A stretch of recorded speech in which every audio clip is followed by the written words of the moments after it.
एक सक्सेसफुल लड़की थी जो अपनी माँ नंदिनी और पिता मनोज के साथ रहती थी। काम के सिलसिले में अक्सर उसे लेट नाइट पार्टीज अटेंड करने के साथ साथ ड्रिंक भी करनी पड़ती थी। ऐसे ही दिन बीतते हैं। एक दिन आयशा देर रात को ऑफिस से ड्रिंक करके घर लौट रही होती है। वो नशे की हालत में लड़खड़ाते हुए रोड क्रॉस करती है। तभी वहाँ एक कार उसके सामने आ जाती है, जिसके बाद कार में बैठा हुआ शुभम अचानक आयशा को सामने देखकर ब्रेक लगाता है और कार से उतर के उसे बोलता है, अरे दिखता नहीं है क्या जो इस तरह खुदकुशी करने चली हो? इधर चली मैं उधर चली, जाने कहाँ मैं किधर चली, I want to go home। OMG, इसने तो ड्रिंक कर रखी है। ये लड़कियां ड्रिंक करती ही क्यों है जब इनसे संभलती ही नहीं। पर इस हालत में कितनी क्यूट सी लग रही है। शुभम को कुछ समझ नहीं आता कि वो क्या करे। तभी आयशा के फोन पर उसकी माँ नंदिनी का कॉल आता है। शुभम फोन उठाता है और बोलता है, हेलो, देखिए आपकी बेटी यहाँ नशे की हालत में है। मैंने उसकी इस हालत को देखकर आपका कॉल रिसीव किया है। हे भगवान, ये लड़की भी ना। बेटा मैं तुम्हें अपने घर का पता बताती हूँ, तुम प्लीज मेरी बेटी को यहाँ ले आओ। इतना बोलकर नंदिनी उसको एड्रेस बता के फोन रख देती है। तो वही शुभम आयशा को गोद में उठाकर कार में बैठा लेता है। थोड़ी देर में दोनों उसके घर पहुँचते हैं। कार की आवाज सुनकर नंदिनी बाहर आती है और बोलती है, बेटा तुम्हारा बहुत बहुत बहुत धन्यवाद, तुमने मेरी बेटी की मदद की। वैसे बेटा तुम मेरी बेटी को जानते हो क्या? जी नहीं, मेरा नाम शुभम है। वो तो ये इस हालत में मेरी कार के सामने आ गई थी और मुझे समझ नहीं आ रहा था कि क्या करूं। तभी आपका कॉल आया और फिर मैं आपकी बेटी को यहाँ ले आया। इतना कहकर वो वहाँ से चला जाता है। वो पूरे रास्ते आयशा के बारे में ही सोचता रहता है।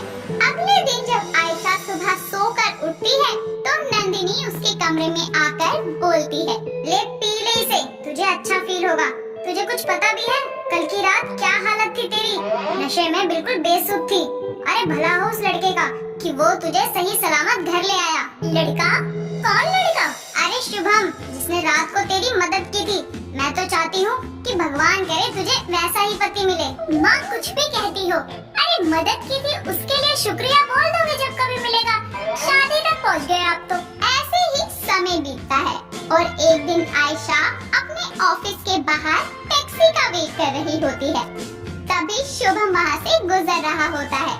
उसकी नजरें आयशा पर पड़ती है और वो उसके पास जाकर उसे बोलता है, हेलो मिस, कैसी हैं आप? जी आपने मुझसे कुछ कहा?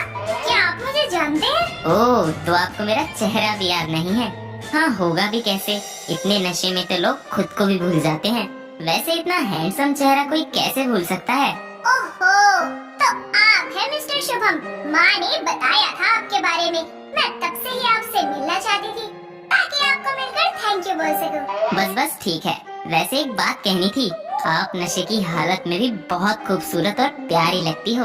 ये सुनकर आयशा मुस्कुराने लगती है, जिसके कई देर बाद तक दोनों काफी बातें करते हैं और एक दूसरे से अपने नंबर तक एक्सचेंज करते हैं और वहाँ से चले जाते हैं और दोनों एक दूसरे से काफी बातें करने लगते हैं।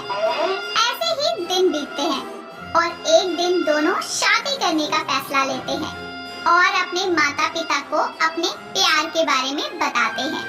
दोनों के माता पिता इस रिश्ते को मंजूरी दे देते हैं और एक अच्छा सा दिन देखकर उनके घर वाले दोनों की शादी करवा देते हैं। शादी के बाद भी आयशा की ड्रिंक करने की आदत नहीं जाती और वो शुभम और अपनी सास कल्याणी से छुपकर रात को छत पर जाकर ड्रिंक किया करती। ऐसे ही एक दिन जब वो रात को ड्रिंक करके छत से नीचे आ रही होती है, तभी उसकी सास उसके पास जाकर बोलती है, अरे बहू, तू इतनी रात को वो भी छत पर, और तू ऐसे लड़खड़ा क्यों रही है? और ये शराब की बदबू तुझ में से आ रही है क्या? अरे सुन भी रही है, मैं तुझसे बात कर रही हूँ। किसने पी? मैंने तो नहीं पी। माँ जी, आप पीती हो? मुझे पता चल गया। वैसे मैं भी पी लेती हूँ। चलो अच्छा है, दोनों सास बहू महफिल जमाएंगे मिलकर दो घुट लगाएंगे, दो घुट पिला दे साथिया। राम राम, अरे इसे कोई संभालो, इतनी पी ली है कि होश भी नहीं है कि किससे बात कर रही है।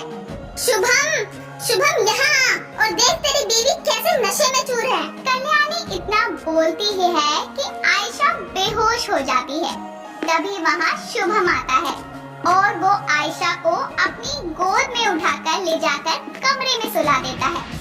अगले दिन सुबह जब आयशा उठती है तो उसकी सास कल्याणी उनके कमरे में आती है और उससे बोलती है, क्यों महारानी, रात की नौटंकी के बाद अच्छी नींद आई या नहीं? और अगर आंखें नहीं खुल रही है तो 2 पैग और बना दूं? माँ जी, ये क्या बोल रही हैं आप? पैग? मैं क्यों पीऊंगी पैग? हाँ हाँ, तू कहाँ पीती है? वो कल रात तो मैं ही नशे में गा रही थी, 2 घुट पिला दे साथिया, है ना? लगता है माँ जी को रात को मेरी ड्रिंक के बारे में पता चल गया। इसका मतलब शुभम को भी पता चल गया होगा। हे भगवान, अब मैं क्या करूँगी? क्या हुआ? मुंह में दही जमा रखी है जो जुबान नहीं खुल रही अब तेरी? ये बता, ये बुरी लत कहाँ से लगी और कब से लगी है तुझे? कुछ बोलेगी भी अब या फिर से मुंह पे कुंडी लगा ली है? कल्याणी बोल ही रही होती है कि तभी शुभम भी कमरे में आता है और आयशा से बोलता है, माँ कुछ पूछ रही है आयशा, तुम कुछ बोल क्यों नहीं रही हो? जब मैंने तुम्हें पहली बार नशे की हालत में देखा था, मैंने कभी नहीं सोचा था कि मैं तुम्हारा वैसा रूप फिर से देखूंगा। आखिर तुमने मुझसे ये बात क्यों छुपाई? बाजी, शुभम, मुझे माफ कर दीजिए। मुझे डर था कि मेरी इस लत के बारे में अगर आपको पता चला तो आप लोग मुझे घर से निकाल देंगे, इसीलिए मैं छत पर जाकर छुप के ड्रिंक किया करती थी। आयशा की ये बात सुनकर शुभम अच्छी तरह से समझ जाता है कि उसका ड्रिंक करने का एडिक्शन काफी बढ़ चुका है और अब इस बुरी लत से छुटकारा पाने के लिए उसको आयशा का साथ देना होगा।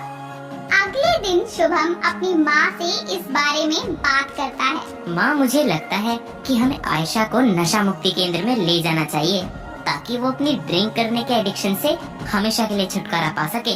हाँ बेटा, मुझे भी लगता है कि तू सही कह रहा है। मैं बहू का वो नशे में चूर होकर झूमने वाला रूप फिर से नहीं देखना चाहती। तू उसका अच्छे से इलाज करा और उसे ठीक कर दे। कुछ दिन बाद में शुभम आयशा को बताता है कि उसने आयशा की ड्रिंक करने के एडिक्शन को छुड़वाने के लिए उसका इलाज करवाने की बात कर ली है। ये सुनकर आयशा बोलती है, शुभम आप बहुत अच्छे हैं। मेरी इस बुरी आदत के बारे में जानने के बाद भी आप मेरी मदद करने के लिए तैयार हैं। कितनी किस्मत वाली हूँ मैं, जिसे आप जैसा जीवन साथी मिला। मैंने तुमसे शादी की है आयशा, तुम्हारे दुखों का दूर करना मेरा फर्ज है। मैं इससे पीछे कैसे हट सकता हूँ? पर तुम्हें भी मुझसे प्रॉमिस करना होगा कि तुम ठीक होने के बाद कभी भी दोबारा ड्रिंक को हाथ नहीं लगाओगी। जी मैं वादा करती हूँ, दोबारा ऐसा कभी नहीं करूँगी। इतना कहने के बाद दोनों नशा मुक्ति केंद्र के लिए निकल जाते हैं। ऐसे ही 1 महीने का समय गुजरता है और आयशा अब बिल्कुल ठीक होकर घर वापस आती है, जिसके बाद वो अब कभी भी ड्रिंक नहीं करती और अपनी सास के घर की सारी जिम्मेदारियों को संभाल लेती है और इस तरह वो तीनों मिलकर अपनी जिंदगी खुशी खुशी जीने लगते हैं।